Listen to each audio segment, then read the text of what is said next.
श्रीमद् भगवद गीता अध्याय संख्या 4 श्लोक संख्या हमारा 14 आएगा ना। अभी 13 नंबर श्लोक हो गया था ना,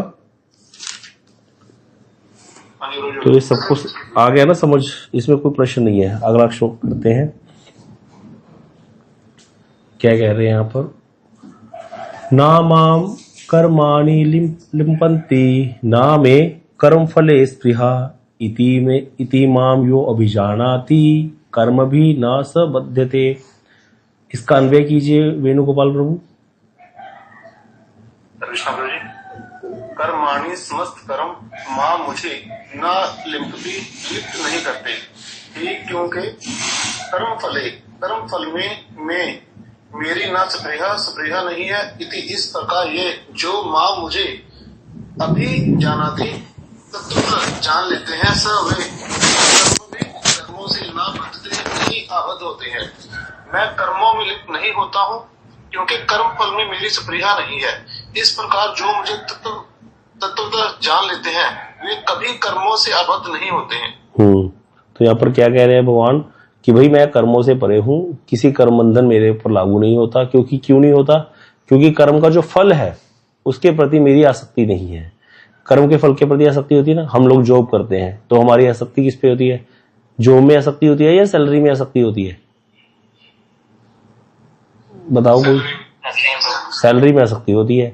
अगर सैलरी मिलनी बंद हो जाए तो जॉब की आसक्ति भी चली जाएगी हमारी।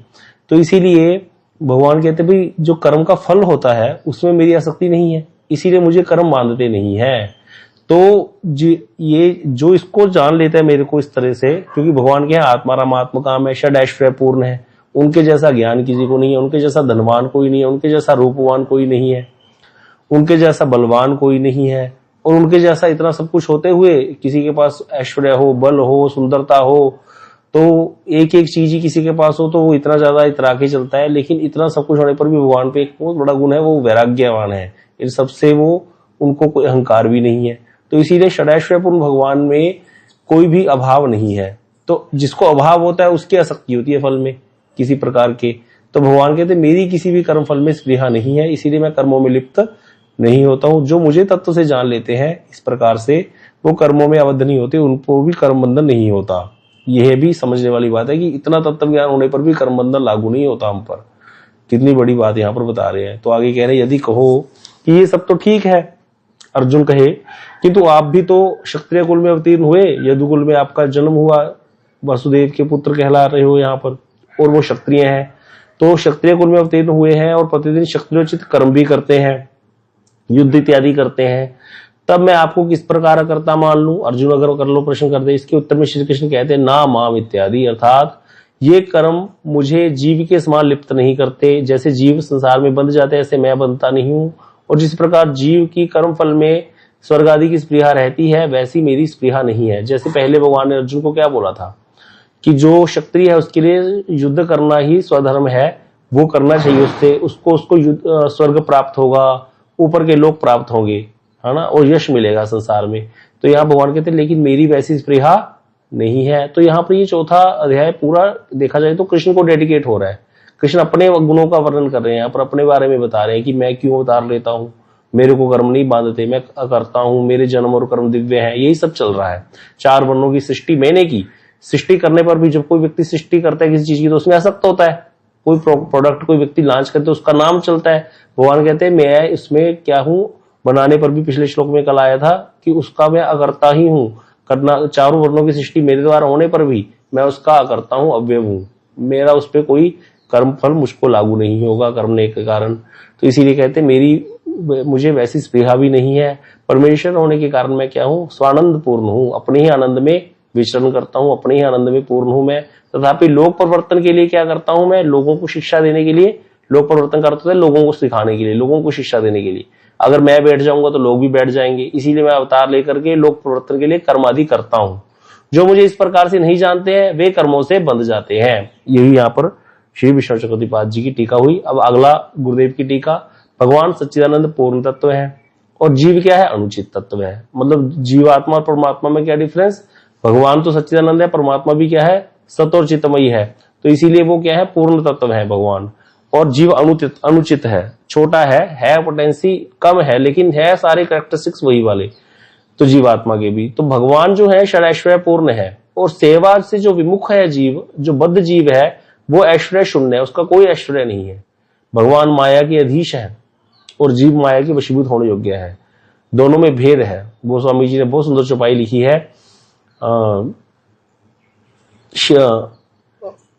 परवश जीव सब वश भगवंता, जीव अनेक एक श्रीकंता। जीव तो परवश है, माया के वशीभूत होने योग्य है। सर्वस भगवंता, भगवान माया के अधीश्वर है। जीव अनेक, जीव बहुत सारे हैं, एक श्रीकंता, श्री भगवान एक है, वो दो नहीं है। तो ये समझ लेना चाहिए। यहाँ पर ये कह रहे हैं भगवान क्या है, एक है और माया के अधीश्वर है। परवश जीव सर्वस भगवंता, जीव अनेक एक श्रीकंता। और दोनों में इसीलिए भेद हो गया, और इसके लिए दोनों में भेद के लिए चौपाई दिया गोस्वामी जी ने, जो हो अखंड ज्ञान एक रस, ईश्वर जीव भेद कहूं कस। अगर जीव को अखंड ज्ञान हो जाए, फिर जीव और ईश्वर में भेद ही क्या रह गया। इसका अर्थ क्या हो गया, जीव और ईश्वर में नित्य भेद है, नित्य भेद वर्तमान रहेगा। सिद्धि होने पर भी जब हम सिद्ध अवस्था में आ गए, अपना सूक्ष्म देह नाश हो गई, भगवान का धाम प्राप्त कर लिया, वहां सेवा कर रहा है, उस समय भी जीव और जो वहां पर सेवक है और जो स्वामी है उसमें भेद रहेगा ही रहेगा। सेवक अनेक है, वहां पर भी स्वामी एक ही है, जो प्रेमास्पद कृष्ण है वो एक ही है वहां पर भी। इस तरह से कहते यहाँ पर जीव किसी भी अवस्था में ब्रह्म या भगवान नहीं हो सकता। अब आजकल कई ऐसे भी संत आ रहे हैं जो बहुत भजन कर रहे हैं, लेकिन कह रहे हैं अद्वैत है, अद्वैत है अर्थात तुम में और मुझ में कोई भेद नहीं, भगवान और जीव में कोई भेद नहीं। तो मूल रूप से तो अद्वैत ही है, देखा जाए मूल रूप से तो अद्वैत ही है। तो इसको कैसे समझाएगा, कोई बता सकता है? देखते हैं किसको कितना याद है। मूल रूप में तो अद्वैत ही है, तो फिर हम उनका अंश है। थोड़ा और ठीक है, थोड़ा और अच्छे से समझाओ कोई और। हम मतलब उनका अंश है, लेकिन हम पूरी एनर्जी नहीं है, वो हमें उनके साथ उनमें ही जाके मिलना है। वो तो फिर मायावाद हो गया, मिलना थोड़ी है हमें उनमें जाके। अगर मिल गए तो फिर एक हो जाएंगे। मुझे आपने पेड़ वाली एग्जांपल दी थी ना, एक क्या पक्षी बैठा है पेड़ पे, और हाँ वो तो मायावाद का खंडन करने के लिए दी थी ना, कि भाई कहते एक हो जाते एक नहीं होता, वो तो अंदर छुप गया।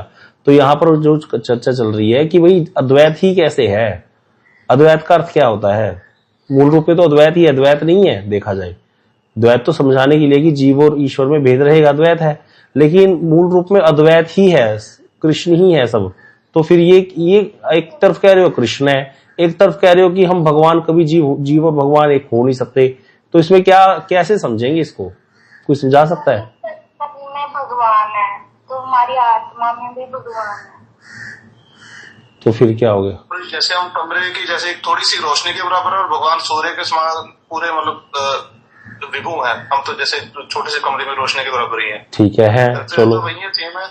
हाँ जी, और भगवान तो सर्वव्यापक है। तो इससे ये कैसे प्रूफ हो गया कि अद्वैत है? मैं कह रहा हूँ मूल रूप में अद्वैत ही है। भगवान अजन्म है। हाँ ठीक है, तो जीवात्मा भी तो अजन्मा है। प्रभु जी भगवान की अंश है, भगवान हमारे, हम भगवान की स्वरूप शक्ति का वृत्ति से उत्पन्न हुए हैं, तो हम एक प्रकार से उन्हीं का स्वरूप शक्ति की वृत्ति से, तो भगवान की स्वरूप शक्ति की वृत्ति तो भक्ति है। स्वरूप शक्ति की वृत्ति से हम उत्पन्न नहीं हुए, हम भगवान की जीव शक्ति से उत्पन्न हुए हैं। तीन शक्तियां हैं, स्वरूप शक्ति, जीव शक्ति और माया शक्ति। माया शक्ति से जड़ संसार उत्पन्न होता है, जीव शक्ति से जीव उत्पन्न होते हैं, है ना। तो कोई भी प्रॉपर उत्तर नहीं दे पा रहा। और कोई? प्रभु जी इस जगत की सभी सत्ता पर, हाँ सत्ता से याद रखो शब्द सत्ता। सबका मूल कारण कौन है? भगवान। कृष्ण से सबकी सत्ता है। अगर कृष्ण नहीं है तो किसी की सत्ता नहीं है। पहले कृष्ण ही थे, जब उसने एक से अनेक होने की इच्छा करी कृष्ण ने, तो उन्होंने फिर अपने से राधा जी को प्रकट कर दिया, बाएं हिस्से से, दाएं हिस्से से बलदेव जी को। बलदेव जी से सारे अवतार प्रकट हो गए, ब्रह्मा जी प्रकट हो गए गुणावतार में। 6 प्रकार के अवतार होते हैं बलदेव जी से। फिर 6 प्रकार के अवतार, जितनी भी गोपियां, जो राधा जी, जितनी भी अनंत कोटि वैकुंठ लोक है, उनमें जितनी लक्ष्मियां, वो सारी राधा जी से प्रकट होती हैं। वो राधा जी का अवतार, पार्वती देवी राधा जी से प्रकट होती हैं। और इधर बलदेव जी से शिव जी, ब्रह्मा, विष्णु, सारे गुणावतार, युगावतार, लीलावतार, पुरुषावतार, सारे अवतार प्रकट होते हैं। और फिर जब सृष्टि करने की इच्छा होती है तो भगवान के जो गर्भोदशाई विष्णु कारण जो पुरुषावतार है उनमें जो गर्भोदशाई विष्णु है उनकी नाभि कमल से ब्रह्मा जी प्रकट हो जाते हैं। ब्रह्मा जी पूर्व जन्मों के हिसाब से सारा जो पहले सृष्टि हुई थी उसके अनुसार जीवों की सृष्टि कर देते हैं। सृष्टि करके जीव अपने पुराने कर्मों के हिसाब से अपने अपने कार्यों में लग जाते हैं। इस तरह से सारा सत्ता कहां से आई? सत्ता किससे है? सारी कृष्ण से। सत्ता कृष्ण से है। अगर जैसे मकड़ी क्या करती है? जाला बुन लेती है और फिर दोबारा उसको समेट लेती है अपने अंदर, तो मकड़ी मूल कारण हुई ना। जाले का कारण कौन है? मकड़ी है। तो जाले की सत्ता कहां से है? मकड़ी से। इसीलिए इसको अद्वैत बोलने में कोई दोष नहीं है। तो अद्वैत इसीलिए है मूल में। अब यहां पर जाला मकड़ी नहीं हो गया, मकड़ी जाला नहीं हो गई। मकड़ी और जाले में भेद है, लेकिन जाले का कारण क्या है? मकड़ी। इसी प्रकार अद्वैत को समझना है, समझाना है किसी को। अद्वैत का अर्थ यहां पर यह है कि मूल रूप में सत्ता जो है सारे संसार की वो भगवान से ही है। चाहे वो जीव की सत्ता है, चाहे वो जड़ जगत की। तीन तत्व है, कौन कौन से कोई बता सकता है? जीव, ब्रह्म और माया। हाँ, तीन तत्व है, जीव है, ब्रह्म है और माया है। भगवान, जीव, जीवात्माएं दिख रही है, इतनी सारी अनंत कोटि जीवात्माएं हैं, और माया का जगत दिख रहा है, ये जड़ संसार दिख रहा है हमको, ये खिड़कियां दरवाजे नजर आ रहे हैं, घर मकान इत्यादि माया का संसार है। तीन तत्व है, माया है, जीव है और भगवान है। तो तीनों तत्वों में जो भगवान है वो एक है, और जो माया और जीव की सत्ता है वो किससे है? भगवान से। इसीलिए अद्वैत है। इस तरह से अद्वैत को समझना है। अब यहां पर जीव भगवान नहीं हो गया, जीव यहां पर भगवान नहीं हुआ, लेकिन जीव की सत्ता किससे है? भगवान से है। इसीलिए बोल दिया अद्वैत है, क्योंकि मूल कारण तो भगवान ही हुए ना।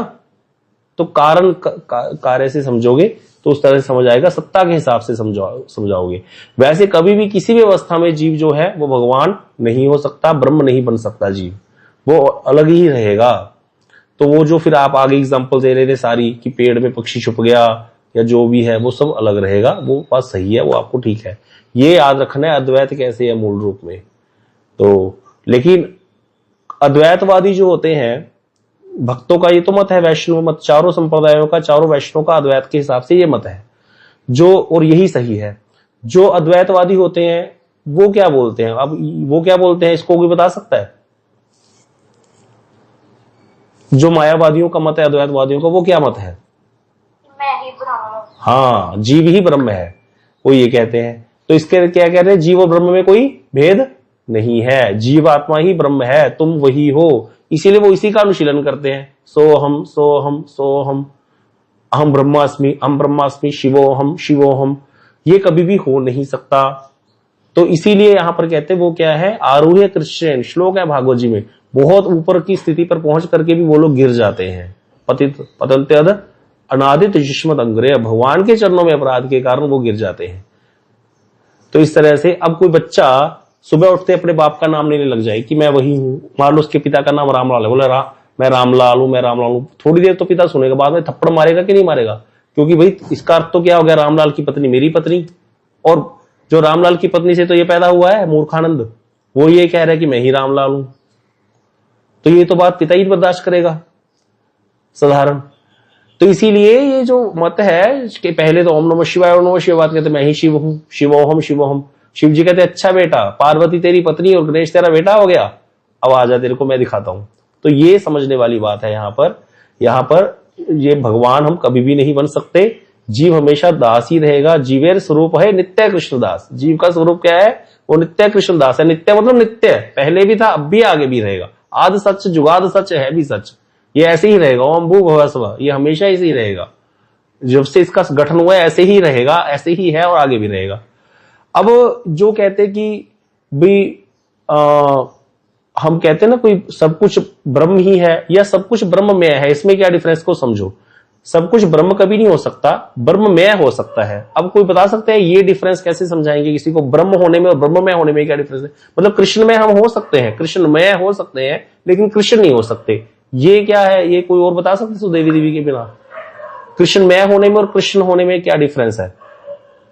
और किसने हैंड रेज किया है पता ही लग रहा मेरे को तो। हाँ जी महक दीदी आप बताओ। प्रभु जी वही कि हम रोशनी जैसे आती है, लेकिन हम रोशनी नहीं बन सकते। सूरज की किरणें नहीं ऐसे नहीं। ब्रह्म और ब्रह्म में होने में क्या डिफरेंस है? कृष्ण और कृष्ण में होने में। और कोई है? किसने रेज किया? वाली जो होती है। हाँ हाँ, समझाओ कैसे। जैसे बाढ़ आई और सब इस तरह पानी पानी हो गया और एक बिल्डिंग उसमें हो गई, डूब गई। वही है और जल में हो गई। हाँ, तो कोई कहे कि बिल्डिंग जल हो गई, क्या बिल्डिंग जल हो गई? बिल्डिंग जल बन गई। बिल्डिंग जल नहीं बनी, बिल्डिंग जलमय हो गई, जल के अंदर लीन हो गई, जलमय हो गई, पूरा जल ही जल हो गया। इसी प्रकार भक्ति करते करते गोपियां क्या हो गई? कृष्णमय हो गई, कृष्ण की लीलाओं का अनुकरण करने लगी। बोली कोई चिंता मत करो, अभी इंद्र प्रकोप कर रहा है, मैं अभी गिरिराज जी को धारण कर लेती हूँ, और अपनी चुनरी को ऐसे ओढ़ लिया और सब मेरे नीचे आ जाओ। अब मायावादी कहते देखो गोपी कृष्ण बन गई ना कृष्ण, इसीलिए हम भी तो यही कहते हैं शिवोहम, हम भी तो यही कहते हैं मैं ही ब्रह्म हूं, लेकिन वो कृष्णमय हुई है। कृष्ण की लीलाओं को सोचते हुए कृष्ण इतने तन्मय हो गई कि वहां पर कृष्णमय हो गई गोपी, कृष्ण कभी नहीं हो सकती। तो ये समझने वाली बात है यहाँ पर कृष्णमय शब्द। इसीलिए गोस्वामी जी ने क्या चौपाई दी है? सिया राम मैं सब जग जानी, करूं प्रणाम जोरी जुग पानी। सीता राम नहीं जान रहे सब जगत को, सीता राम मैं जान रहे हैं। समझो इसको, ये बहुत इंपॉर्टेंट है। छोटी छोटी बातें हैं लेकिन सूक्ष्म है, लेकिन है बहुत बड़ा डिफरेंस। भगवान नहीं बोल रहे कि मैं सभ्य राम का राम में, सिया राम में सब जग जानी, करूं प्रणाम जोरी जुग पानी। ये समझने वाली बात है। आगे फिर कभी इसको और अच्छे से समझेंगे। ये थोड़ा थोड़ा तत्व ज्ञान बीच में आते रहना चाहिए, इससे हमारा जो विवेक जागृत रहता है और हम भजन थोड़ा और अच्छे से कर पाते हैं। अब कह रहे हैं जीव किसी भी अवस्था में ब्रह्म या भगवान नहीं हो सकता, किंतु जब वह भगवान को स्वतंत्र सर्वतंत्र स्वतंत्र अव्यय, मतलब भगवान में कुछ भी नष्ट नहीं होता, और निष्प्रह जानकर कि उनकी कोई संसार में आसक्ति नहीं है किसी फल के प्रति, ऐसा जो जान लेता है भगवान को, स्वतंत्र जान लेता है, ईश्वर जान लेता है, अव्यय जान लेता है, और फिर कहते वो भक्ति का अनुशीलन करता है, मतलब उनका भजन करता है कि वो तो भैया ऑल इन ऑल है, इसीलिए मैं उनके शरणागत होता हूं। तब क्या होता है? वो कर्म बंधन से छुटकारा पा लेता है और भगवान की सेवा को प्राप्त करता है, जो उसका नित्य स्वरूपगत धर्म है। क्योंकि जीव का स्वरूप क्या है? नित्य भगवान का दासत्व। तो फिर वो उस दासत्व को प्राप्त कर लेता है। अब आगे कह रहे हैं भगवान कि जीव के अदृष्टवशतः मैंने जो कर्म तत्व सृष्ट किया है। अदृष्टवशता का अर्थ क्या होता है? इसको समझो। अदृष्टवशता का अर्थ होता है अप्रारब्ध। अप्रारब्ध किसको कहते हैं, कोई बताएगा? जितने अपने संचित करा में आज तक के। हाँ, जो जिनका भोग शुरू हो गया, जो जिनका भोग आगे होगा। नहीं, जो तो प्रारब्ध है वो उनका वो शुरू हुआ है प्रभु जी, अप्रारब्ध तो अभी होना है। हाँ, मान लो किसी ने ऐसे कर्म किए कि उसको सुअर बनना पड़ेगा, और कुछ ऐसे कर्म किए जिसको उसका मनुष्य बनना पड़ेगा। पहले भगवान ने उसको मनुष्य बना के भेज दिया, अब सुअर वाले कर्म बाकी हैं। तो जो वो सुअर वाले कर्म बाकी पड़े हैं, जिससे कारण उसका अगला जन्म होगा, उसको कहते हैं अप्रारब्ध। तो अप्रारब्ध जो है वो भक्ति देवी, अच्छा एक उत्तर और दो, पहले भक्ति देवी प्रारब्ध नष्ट करती है या अप्रारब्ध?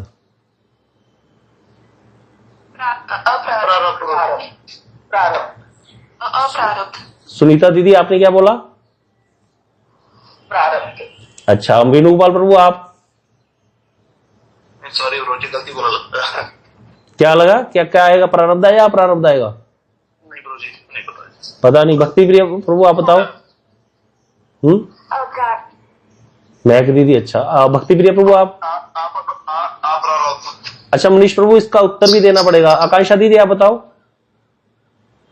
प्रारब्ध कर्म पहले भुगतते हैं, फिर वो अप्रारब्ध जो रह जाती है वो आगे के लिए फिर प्रारब्ध बन के आ जाते हैं। भक्ति देवी क्या नष्ट करेगी? वो तो पता ही है, प्रारब्ध अभी भोग कर रहा है, अप्रारब्ध बाद में आएगा। भक्ति देवी पहले अप्रारब्ध नष्ट करती है या प्रारब्ध नष्ट करती है? पहले प्रारब्ध नष्ट होते हैं हमारे। अच्छा, ठीक है। हाँ जी मनीष प्रभु, आपने बताया था अप्रारब्ध, उसका कारण बताओ। प्रीति दीदी आप बताओ। प्रभु जी आपने बोला था जैसे कि जब कोई युद्ध होता है तो सबसे पहले स्टोरेज जो हथियारों का वो होता है, पहले उसको नष्ट किया जाता है। बिल्कुल सही। कहीं युद्ध छिड़ेगा, कहीं युद्ध चल रहा है, तो जो अमेरिका ईरान के सामने जो सैनिक लड़ रहे हैं उनको मारेगा या पहले जो उनके डंप है उसको खत्म करेगा? बताओ। सबसे ज्यादा बड़ी प्लानिंग उनकी जब ज्यादा किस चीज पे होगा कॉन्सेंट्रेशन? हाँ, 120 सैनिक सामने लड़ रहे हैं, उनको तो उनको पता है हमें देख ही लेना, उनका क्या है, एक तोप लगानी है उड़ा देंगे। मेन चीज है जो पीछे से सप्लाई हो रही है, पीछे की सप्लाई बंद करो पहले। भक्ति देवी पहले अप्रारब्ध नष्ट करेगी, जिसके कारण दोबारा जन्म हो रहे हैं। सारा लेखा जोखा पड़ा है इतना पुराना। ये जो सामने जिसका भोग चल रहा है उसका क्या? वो तो भक्त कहता है प्रभु अब क्या हो गया, इसको तो भोग ही लेंगे, क्या जाता है, अब तो आ ही गए हैं, अब आनंद भी तो लेना है संसार में रह करके यहाँ पे भक्ति का। अब थोड़े बहुत कर्म बचे रहेंगे तभी तो करेगा व्यक्ति यहाँ पर, नहीं तो रहने का क्या कारण है? यहाँ रहने का कारण क्या है? कर्म है कि नहीं? कर्म है, इसीलिए तो बैठे हैं यहाँ पर। कर्म खत्म हो गए तो फिर क्या है? यहाँ पे थोड़ी रहेंगे, फिर तो चले जाएंगे। तो जो अभी यहाँ पर चल रहा है उसको थोड़ी, वो तो बाद में होगा। लेकिन भक्ति के अंदर एक और शक्ति है, जो ज्ञानी है उनका अप्रारब्ध नष्ट होता है, लेकिन भक्ति देवी प्रारब्ध कर्म भी नष्ट कर देती है। ये भक्ति की विशेषता है, पहले अप्रारब्ध नष्ट करेगी, बाद में प्रारब्ध भी नष्ट कर देती है। क्यों? क्योंकि प्रारब्ध कर्म वो है जिसको कोई नष्ट नहीं कर सकता। कैसे? जैसे जो तीर कमान से निकल गया वो वापिस आ सकता है? कभी नहीं आ सकता ना, वो तो निकल गया। जो पीछे पड़े उनको आप नष्ट कर सकते हो, तोड़ दो उन तीरों को। तो ज्ञान, जो ज्ञान मार्गी है उनका पिछले वाला सारा नष्ट हो जाता है, अप्रारब्ध नष्ट हो जाता है। लेकिन जो प्रारब्ध है उसको भोगना पड़ता है, इसीलिए वो कहते हैं मरने के बाद ही मुक्ति मिलेगी। लेकिन भक्तों को बोला जाता है जीवन मुक्त। क्यों? क्योंकि उनके जीते जी प्रारब्ध भी नष्ट हो जाते हैं। भक्तों को जो भी सुख दुख प्राप्त होते हैं वो कर्मों से नहीं प्राप्त होते, जो हमारे मेरे जैसे के लिए नहीं आ रहा है। जो भाव अवस्था को प्राप्त हो चुके हैं भक्त, जैसे मीरा जी हैं, तो मीरा जी को जो दुख सुख आए वो कृष्ण की इच्छा से आए हैं। वहां पर उसका कोई प्रारब्ध नहीं था वहां पर मीरा जी का। वो हमने तो सुना उनको बड़ा कष्ट दिया राणा ने। तो वो जो राणा ने कष्ट दिया, इसका अर्थ नहीं था कि मीरा ने पिछले जन्म में लोगों को कष्ट दिया था इसीलिए उसको राणा कष्ट दे रहा है यहाँ पर। वो भगवान की इच्छा से था, क्योंकि सोना जितना तपता है ना उतना ज्यादा उसका मैल निकल जाता है और वो कुंदन बन जाता है। और दिखाने के लिए भक्ति की महिमा को कि उसने जहर भेजा, मीरा पी गई। जिस जहर को पी करके हलाहल विष को देखते ही जैसे कहते बेहोशी आ जाए और पीने के बाद तो व्यक्ति काला हो जाएगा बिल्कुल, उस जहर को पी करके मीरा और निखर गई थी। और उसने पद गाया था, राणा जी तूने जहर दियो मैं जानी। तो ये भक्ति की स्थापना हो रही है यहाँ पर। वहां पर कोई कर्म बंधन नहीं है, इसीलिए वहां पर भक्तों का प्रारब्ध भी नष्ट हो जाता है। वो अप्रारब्ध होने के बाद अप्रारब्ध भी नष्ट हो जाता है। साधकों के लिए ये मीरा जी का तो ना प्रारब्ध है ना अप्रारब्ध है, वो तो एक भक्त है, हमें शिक्षा देने के लिए भक्ति की यहाँ पर आए। ठीक है, इस तरह से समझेंगे। तो इसीलिए यहां पर कह रहे हैं जीव के अधिष्टवशता की, जो जीव आत्मा है उसके जो अप्रारब्ध कर्म है उनको भोग कराने के लिए मैंने क्या किया? भगवान कहते अधिष्टवशता को बोलते हैं अप्रारब्ध। ये बड़ी टिपिकल लैंग्वेज यूज की हुई है हमारे शास्त्रों में। अधिष्टवशता मतलब अप्रारब्ध, जो दिख नहीं रहा हमको। जो दिख रहा है वो तो प्रारब्ध है, जो भोग रहे हैं अच्छे बुरे कर्म। जो दिख नहीं रहे अभी पीछे इकट्ठे हुए पड़े हैं हमारे, वो क्या है? उसको भोगने के लिए भगवान ने कर्म तत्व की सृष्टि कर दी। कर्म तत्व की सृष्टि कर दी, लेकिन वो कर्म तत्व की जो सृष्टि है भगवान कहते हैं वो मुझे लिप्त नहीं कर सकता कर्म फल में, क्योंकि मेरी स्पृहा ही नहीं है। मैं कर्म के फल में आसक्त नहीं हूं, क्योंकि मैं क्या हूं? षडाश्रय पूर्ण भगवान हूं, मुझे कोई कमी ही नहीं है। आसक्ति तो किसी व्यक्ति की तब होती है किसी चीज के प्रति जिसको अभाव हो किसी चीज का। जिसके पास पैसे नहीं है वो जॉब करेगा ना। जिसको पता चल गया कि मैं तो मिलेनियर की संतान हूं, वो नौकरी थोड़ी करने जाएगा, वो तो अपने बाप से ले लेगा, बात खत्म। वो तो वहां पर शरणागत हो गया ना अपने पिता के। तो इसीलिए भगवान कहते हैं मैं षडाश्रय पूर्ण भगवान हूं, अतः ये अति तुच्छ कर्म फल मेरे लिए नितांत अकिंचन कर है। मैं कुछ नहीं करता, ये तुच्छ कर्म फलों में आसक्त नहीं होता, मेरे लिए कुछ नहीं है, इनका कोई तुच्छ है मेरे लिए सब। जीव के कर्म मार्ग और मेरी स्वतंत्रता का विचार करते हुए जो मेरे अवयव तत्व से अवगत हो जाते हैं, कि उनको जिसको ये समझ में आ जाता है कि भाई जीव का केस अलग है, वो तो कर्म मार्ग में बद्ध है, इसीलिए संसार में आना जाना कर रहा है। लेकिन भगवान क्या है? स्वतंत्र है, वो अपनी इच्छा से आते हैं। इसका अर्थ ये नहीं है कि अच्छा पूर्व भगवान ने कोई कर्म किया होगा इसलिए भगवान को कछुआ बनना पड़ गया। सूअर ने तो भगवान ने बड़ा बुरा कर्म किया इसलिए भगवान को सूकर बनना पड़ गया, वराह अवतार लिया भगवान ने। और देखो नरसिंह भगवान का कर्म कैसा होगा, आधा मनुष्य और आधा पशु है, बताओ कैसा कर्म किया भगवान ने। तो भगवान कहते हैं ऐसा कोई नहीं है, मैं स्वतंत्र तंत्र हूं, किसी भी समय किसी भी योनि में कैसे भी करके मैं अवतार ले सकता हूं, और उस पे भी लेने पर भी मैं कर्म के फल से दूर हूं, मेरे पे कोई लागू नहीं होता ये नियम।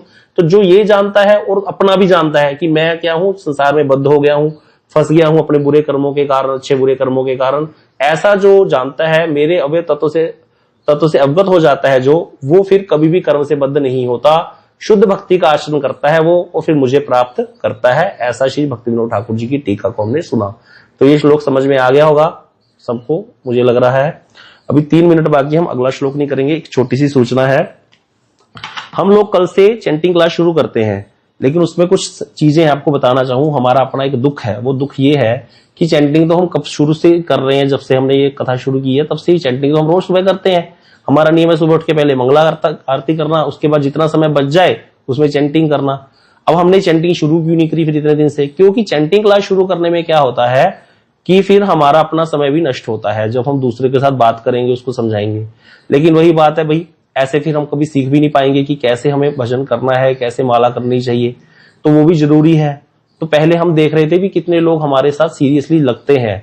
ऐसे ना हो कि हम ऐसे अपना टाइम वेस्ट करते रहे। सुबह आधा घंटा मुश्किल से मिलता है, पौना घंटा, उसमें जो माला होती है वो अलग ही होता है, सुबह का जो समय होता है। इसीलिए हमें बहुत ध्यान रखना पड़ता था इस चीज का। अभी हम कल से चैंटिंग क्लास शुरू करते हैं, लेकिन उसमें कुछ नियम है, आप समझ लीजिए। पहले ही मैं आपको सारे नियम बता दिया करूंगा चैंटिंग में। ज्यादा हम चैंटिंग क्लास में बात नहीं करेंगे, क्योंकि जितने मैं आपको उत्तर देता रहूंगा उतना मेरी माला का समय भी गया।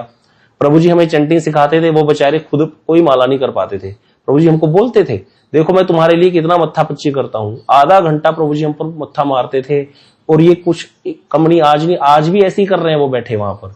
पता नहीं उनके अंदर कितना धैर्य है। मैं तो नहीं कर सकता, मैं आपको साफ बोलता हूं, इतना मेरे अंदर धैर्य नहीं है, क्योंकि दिन में और भी बहुत सारे काम होते हैं मुझे। तो इसीलिए फिर भी हम करेंगे जैसे प्रभु जी ने सिखाया, कैसे नाम जपना है। श्रीला भक्तिविनोद ठाकुर जी ने ग्रंथ लिखा है हरि नाम चिंतामणि, उसमें कैसे हरि नाम करना है, नाम अपराध से कैसे बचना है बुद्धिपूर्वक।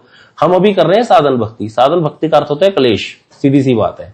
मन नहीं लग रहा फिर भी भजन करना है, ये साधन भक्ति का फंडा है। भाव भक्ति में तो भाव ही आ गया, फिर तो कर ही देंगे, फिर तो क्या दिक्कत है। तो इसीलिए इसके लिए हमें सीखना पड़ेगा। अब इसमें बहुत कुछ आएगा चीजें, जैसे मैं आपको थोड़ा बहुत श्वास के द्वारा नाम कैसे जपना है वो भी सिखाया प्रभु जी ने, वो भी करेंगे। उंगलियों पे कैसे करना है, किस प्रकार से माला चलानी है, नाम उच्चारण कैसे होना चाहिए, और हमें क्या देखना है नाम उच्चारण करते समय। नाम का जो बोलना है उसका हमारी टोन कितनी ऊंची होनी चाहिए, कितनी नीची होनी चाहिए, सारी चीजें हैं इसमें, बहुत कुछ है मतलब। और श्वास के साथ जब नाम जपना शुरू कर देता है तो बहुत कॉन्सेंट्रेशन होनी शुरू हो जाती है, अगर इसका अभ्यास हो जाए। मैंने प्रभु जी के अनुगत्य में इसका अभ्यास थोड़ी देर ही कर पाया, उसके बाद क्योंकि एक व्यक्ति को तो उतना समय दे नहीं सकते, अकेले बैठ करके बाद में इसका अभ्यास मैं ज्यादा नहीं कर पाया। लेकिन हम लोग सारी चेष्टाएं करेंगे, कोशिश करेंगे। आप में से वही लोग जुड़ना जो सीरियसली चाहते हैं। हम ये नहीं चाहते कि सभी जुड़ते हैं तो अच्छी बात है मतलब, लेकिन आप लोग वही जुड़ना। सुबह 5 बजे का हम समय रखते हैं। और एक चीज और कृपया समझिए, कई बार हम लोग रात को सोते समय मैं तो लेट हो जाता हूं। अब मान लो सुबह मैं मंगला में लेट हो गया थोड़ा, और फिर मुझे आने की भी करना है, तो मैं अगर मान लो 5 बजे ज्वाइन नहीं भी कर पाया, तो आप लोग 5 बजे बैठ जाना हरिनाम की माला लेकर के। जितनी भी चीजें हैं, जो लोग ज्वाइन करना चाहते हैं उनसे कह रहा हूं, जितनी भी चीजें वो धीरे धीरे मैं आपको बीच में बताता भी रहूंगा। हम आपको बताते रहेंगे कैसे है। एक ध्यान रखना है, कल से जैसे जिसको शुरू करना है, एक आपके पास इस प्रकार का ऐसा होना चाहिए हरे कृष्ण महामंत्र। अगर ये नहीं है तो आप लिख लो इसको अपने हाथ पे, कागज से पे लिख लो उसको, महामंत्र को लिख लो इसको। और ये बड़े बड़े अक्षरों में लिख करके हमें अपने सामने रखना है जब नाम जप करना है, और इसको देखते हुए हमें नाम जप करना है। और आप सब लोग को क्या करना है, जो लोग चैंटिंग क्लास में आएंगे सबको अपना कैमरा ऑन रखना है। कोशिश कीजिएगा स्नान करके, तिलक धारण करके ही नाम जप करने बैठे। अगर कोई ऐसे नहीं कर सकता, लेकिन उसकी बहुत इच्छा है कि मैं सीखूं, लेकिन वो नहीं उठ के तैयार हो पाता इतनी जल्दी, तो वो ऐसे भी कर सकते हैं। वो धीरे धीरे कृपा करेंगे नाम प्रभु उन पर, वो वैसे भी हो जाएगा कि वो स्नान भी करने लग जाएंगे, सब कुछ हो जाएगा। लेकिन जो कर सकते हैं स्नान या करते हैं, वो ऐसे ही करके बैठे, वो ज्यादा अच्छा है। मतलब हम तो जितना गुड़ डालोगे मीठा उतना, ये तो वही बात आ गई। लेकिन नाम जप हम कर सकते हैं बिना नहाए भी, ऐसा कोई दोष नहीं है माला करने में, तो आप नाम जप कर सकते हो। हाथ धो लो उठ के, और हाथ धो करके माला लेकर के बैठ सकते हैं, ऐसा कोई वो नहीं है। शुचि अशुचि का कोई वहां पर दोष नहीं होता। तो अब सामने हमें नाम रखना है, नाम विराजमान रखना है, और महामंत्र बोलना है। और ध्यान रखना है एक चीज का, खास करके स्टॉप वॉच साथ में होनी चाहिए। आपके मोबाइल में स्टॉप वॉच रहता है, तो स्टॉप वॉच से आप क्या करोगे, जैसे ही माला शुरू करोगे पहला अक्षर हरे कृष्ण, उसी समय स्टॉप वॉच ऑन कर दोगे। बीच बीच में आपने स्टॉप वॉच देखनी है, और बीच बीच में आपने हरिनाम की जो ये स्पीकर है जिसपे नाम लिखा हुआ है, इसको देखना है और नाम जप करना है। अपने कई लोग एक ही मोती पर बैठे रहते हैं, 2-3 बार एक ही मोती जो मन का है उसी पर जपते रहते हैं। इन चीजों के ध्यान के लिए माला को बाहर निकाल लो, ऐसे करके माला को पकड़ करके ऐसे ऐसे जपना है। जिनका ऐसा होता है कि जो रुकते हैं, क्योंकि मैं ऐसे रुकता था, मेरे को एक माला करने में 10 मिनट लगते थे। प्रभु जी ने मुझे 5:30 और 5 मिनट के बीच में ला दिया था। 5 से 5:30 मिनट में प्रभु जी ने बैठ बैठ करके मुझे माला कराई है कि माला तेरी मैं पकड़ूंगा, जपूंगा, तू नाम जप कर। मैं नाम बोलता था जैसे बोलता हूँ अपने तरीके से, और प्रभु जी मेरी माला फेरते थे। अब प्रभु जी ने दिखाया मुझे 5:30 मिनट में तो होगी कहते, और तेरे को इसी स्पीड से जपता। मैंने कहा इसी स्पीड से जपता हूँ, फिर तेरे को 10 मिनट क्यों लगते हैं।